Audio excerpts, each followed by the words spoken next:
മഹാലക്ഷ്മി സീരിയലിൻ്റെ പുതിയൊരു എപ്പിസോഡിലോട്ട് എല്ലാവർക്കും സ്വാഗതം. അങ്ങനെ മോഹിനിയാണെങ്കിൽ മഹിയുടെ അടുത്ത് വന്നതിന് ശേഷം മഹിയോടായിട്ട് പറയുന്നുണ്ട്, കരുണമോളാണെങ്കിൽ ഇവിടെ വന്ന് മോളെ ശല്യം ചെയ്തുവല്ലേ അങ്ങോട്ട് വിളിക്കാനായിട്ടെന്ന് പറയുമ്പോൾ അവൾ അത് വന്ന് പറഞ്ഞു, അവളെ ഉണ്ണി സ്വീകരിക്കുമോ എന്നുള്ള കാര്യം എനിക്ക് സംശയമാണ് അമ്മയെന്നെല്ലാം പറയുമ്പോഴേക്കും മോഹിനി പറയുന്നുണ്ട്, അവളുടെ മുത്തശ്ശിക്കും അങ്ങനെ തന്നെയാണ്, ഉണ്ണിയുടെ കൂടെ തന്നെ അവൾ ജീവിക്കണമെന്ന് തന്നെയാണ് ആഗ്രഹമെന്ന് പറയുന്നു. പക്ഷേ കണ്ണൻ ഇപ്പോൾ അവളെ ആ വീട്ടിലോട്ട് കയറ്റുമെന്ന് തോന്നുന്നില്ല. കണ്ണൻ്റെ അച്ഛനെയാണ് അവളുടെ അച്ഛൻ കൊന്നിരിക്കുന്നത്, അതുപോലെ തന്നെ ദുർഗയുടെ ഭർത്താവിനെയും. അതുകൊണ്ട് ഇനി എന്തൊക്കെയാണ് നടക്കുന്നതെന്ന് എനിക്കറിയില്ല മോളെ എന്നല്ല പറഞ്ഞുകൊണ്ട് ആകെ സങ്കടം പറയുകയാണ് മോഹിനി. പിന്നീട് കമലേശ്വരത്തോട്ട് വരുന്ന കണ്ണനെ കാണുമ്പോഴേക്കും ദുർഗയ്ക്കാണെങ്കിൽ ആകെ സങ്കടമാകുന്നുണ്ട്. അങ്ങനെ ദുർഗ കരയുന്നത് കണ്ട് കണ്ണൻ ചോദിക്കുന്നുണ്ട്, അമ്മ എന്തിനാണ് ഇങ്ങനെ കരയുന്നതെന്ന്. അപ്പോഴേക്കും ദുർഗ പറയുന്നുണ്ട്, മോനെ എൻ്റെ ആങ്ങളെ ഇങ്ങനെ ചെയ്യുമെന്ന് ഞാൻ ഒരിക്കലും വിചാരിച്ചില്ല.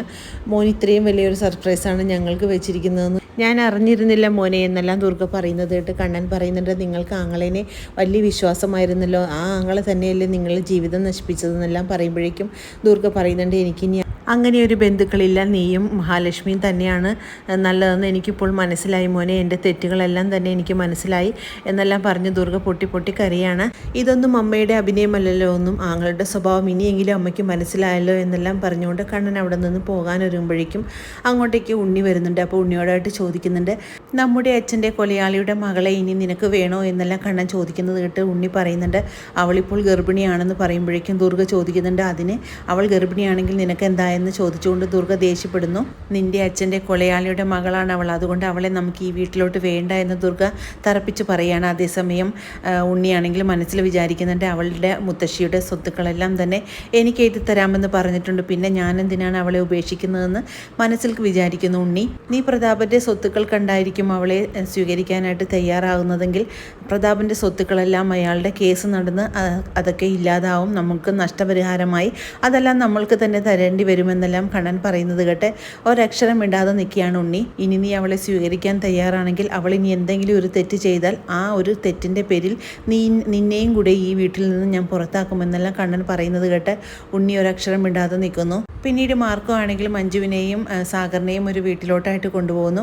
അങ്ങനെ അവരാണെങ്കിൽ എന്താണെന്ന് അറിയാത്തത് കൊണ്ട് ആകെ അതിശയിച്ച് തന്നെ നിൽക്കുന്ന സമയത്ത് മാർക്കോ പറയുന്നുണ്ട്, ഈ വീട് കണ്ണൻ സാറെ നിങ്ങൾക്ക് സമ്മാനമായിട്ട് തന്നതാണെന്നും അതുകൊണ്ട് അതിൻ്റെ താക്കോൽ തരാൻ വേണ്ടിയാണ് ഞാൻ നിങ്ങളെ ഇങ്ങോട്ട് വിളിപ്പിച്ചതെന്നെല്ലാം പറയുമ്പോഴേക്കും സാഗർ പറയുന്നുണ്ട്, കണ്ണൻ സാർ ഇപ്പോൾ എന്നെ വിളിച്ചിരുന്നു, മാർക്കോയുടെ കയ്യിലൊരു സർപ്രൈസ് കൊടുത്തു വിട്ടിട്ടുണ്ടെന്നെല്ലാം പറയുന്നത് കേട്ട് വളരെ സന്തോഷമാകാണ് മഞ്ജുവിനും സാഗറിനും. പിന്നീട് കണ്ണൻ്റെ കൂടെ തന്നെ ദുർഗയാണെങ്കിൽ ഹോസ്പിറ്റലിൽ എത്തുന്നുണ്ട്. ദുർഗയെ കാണുന്നതും നമ്മുടെ മഹിയാണെങ്കിൽ ആകെ ഒന്ന് അത്ഭുതപ്പെട്ടു പോകുന്നു. അങ്ങനെ ദുർഗയാണെങ്കിൽ കുഞ്ഞിനെ കാണുന്നതും വളരെ സന്തോഷത്തോടു കൂടി തന്നെ അതിനെ എടുത്ത് താലോലിക്കുന്നു.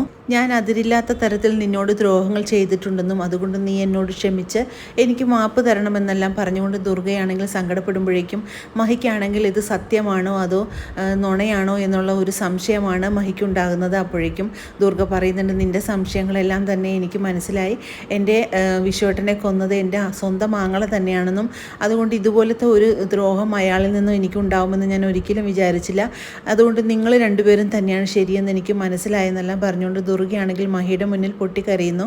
മഹി പറയുന്നുണ്ട്, നിങ്ങൾ പറയുന്ന കാര്യങ്ങളെല്ലാം സത്യമാണെങ്കിൽ നിങ്ങൾക്ക് എന്നെ മരുമകളായിട്ട് സ്വീകരിക്കാനായിട്ട് പറ്റുമോ എന്നെല്ലാം ചോദിക്കുമ്പോഴേക്കും ദുർഗ പറയുന്നുണ്ട്, അതിനെ എനിക്ക് എല്ലാം കൊണ്ടും ഞാൻ അതിന് തയ്യാറായിട്ട് തന്നെയാണ് വന്നിരിക്കുന്നത്, ഇനി ഒരിക്കലും എൻ്റെ ഭാഗത്തു നിന്നും ഒരു തെറ്റുമുണ്ടാവില്ല എന്നെല്ലാം പറഞ്ഞുകൊണ്ട് ദുർഗയ്ക്കാണെങ്കിൽ ആകെ സങ്കടം വരുന്നുണ്ട്. ഹോസ്പിറ്റലിൽ നിന്നും ദുർഗയാണെങ്കിൽ ഇതേ മഞ്ജുവിനെയും സാഗറിനെയും കാണാനായിട്ട് അവരുടെ വീട്ടിലെത്തുന്നു. മഞ്ജുവും സാഗറും ദുർഗയെ കാണുന്നതും ആകെ അതിശയിച്ചു പോകുന്നു. എന്നിട്ട് മഞ്ജു ദുർഗയോടായിട്ട് പറയുന്നുണ്ട്, നിങ്ങളെ ഇവിടെ ഇതിനകത്തോട്ട് കയറ്റാനായിട്ട് ഞങ്ങൾക്കൊട്ടും താല്പര്യമില്ല, നിങ്ങളാണെങ്കിൽ കപട സ്നേഹം കാണിച്ച് എൻ്റെ കുഞ്ഞിനെ ഇല്ലാതാക്കാനായിട്ടാണ് ഇവിടെ വന്നിരിക്കുന്നത്, അതുകൊണ്ട് ഒരടി പോലും മുന്നോട്ട് വെച്ച് എൻ്റെ വീട്ടിലടുത്ത് കയറ്റാൻ ഞാൻ സമ്മതിക്കില്ല എന്നെല്ലാം പറഞ്ഞുകൊണ്ട് ദുർഗയെ അവിടെ നിന്ന് പായിക്കാനായിട്ട് ശ്രമിക്കുന്നു മഞ്ജു. ഇത് കണ്ട് ദുർഗ പറയുന്നുണ്ട്, മോളെ നീ എന്നോട് ക്ഷമിക്കണം, എനിക്ക് എല്ലാ തെറ്റുകളും മനസ്സിലായി, കണ്ണനും മഹിയും തന്നെയാണ് നല്ലതെന്ന് ഞാൻ മനസ്സിലാക്കി, എൻ്റെ തെറ്റുകളെല്ലാം തന്നെ അവരോട് ഞാൻ മാപ്പ് പറഞ്ഞിട്ടാണ് വരുന്നതെന്നെല്ലാം പറയുന്നത് കേട്ട് മഞ്ജുവിനാണെങ്കിൽ ഒരു വിശ്വാസമില്ലാത്ത തരത്തിൽ തന്നെ നിൽക്കുകയാണ്. ഉണ്ണിയാണെങ്കിൽ കരുണാലയത്തിലോട്ട് കരുണയെ വിളിക്കാനായിട്ട് എത്തുന്നുണ്ട്. അങ്ങനെ ഉണ്ണിയെ കാണുന്നതും വളരെ ദേഷ്യമായിട്ട് തന്നെ നിൽക്കുകയാണ് കരുണയ്ക്ക്. അപ്പോഴേക്കും മുത്തശ്ശി പറയുന്നുണ്ട്, മോളെ നീ എന്താണ് ഇങ്ങനെയെല്ലാം പറയുന്നത്? ഉണ്ണിമോൻ്റെ കൂട്ടത്തിൽ നീ പോയി സന്തോഷപരമായിട്ട് ജീവിക്കുക, അതുകൊണ്ടല്ലേ അവൻ നിന്നെ വിളിക്കാനായിട്ട് വന്നതെന്ന് പറയുമ്പോൾ കരുണയാണെങ്കിൽ ഉണ്ണിയുടെ കൂടെ പോകാൻ ഒരു താല്പര്യവുമില്ലാതെ തന്നെ നിൽക്കുകയാണ്. അതേസമയം മുത്തശ്ശിയാണെങ്കിൽ ഉണ്ണിയെ അകത്തോട്ട് വിളിച്ചുകൊണ്ട് പോകുന്നുണ്ട്, കരുണയെ കൂട്ടാതെ തന്നെ.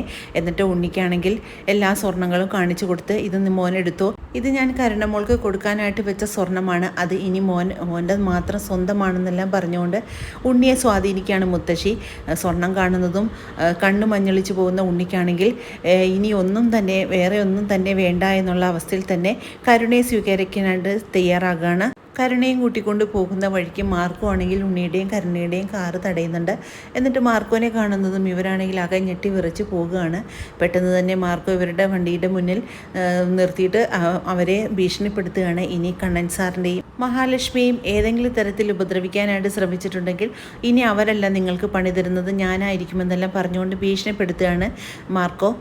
അങ്ങനെ ഉണ്ണിയും കരുണയും കമലേശ്വരത്ത് എത്തുകയാണ്. ഇത് കാണുന്ന കണ്ണനാണെങ്കിൽ ഉണ്ണിയോടും കരുണയോടായിട്ട് ചോദിക്കുന്നുണ്ട്, ഇവളെ ഈ വീട്ടിൽ കയറ്റരുതെന്നാണ് ഞാൻ വിചാരിച്ചത്, പക്ഷേ ഇവളിപ്പോൾ ഗർഭിണി ആയതുകൊണ്ട് മാത്രമാണ് ഇവൾക്ക് ഞാൻ ആ പരിഗണന കൊടുക്കുന്നതെന്നെല്ലാം കണ്ണൻ പറയുന്നത് കേട്ട് ദുർഗയും ആകെ ദേഷ്യപ്പെട്ടുകൊണ്ട് തന്നെ നിൽക്കുകയാണ്. ഇവളുടെ ഭാഗത്തു നിന്നും ഇനി എന്തെങ്കിലും ഒരു തെറ്റുണ്ടായിട്ടുണ്ടെങ്കിൽ ആ ഒപ്പം തന്നെ നീയും ഈ വീട്ടിൽ നിന്നും പുറത്താകുമെന്നെല്ലാം ഉണ്ണിയോടായിട്ട് കണ്ണൻ പറയുന്നത് കേട്ട് ആകെ വല്ലാതെ വിഷമിച്ച് തന്നെ നിൽക്കുന്നു കരുണ.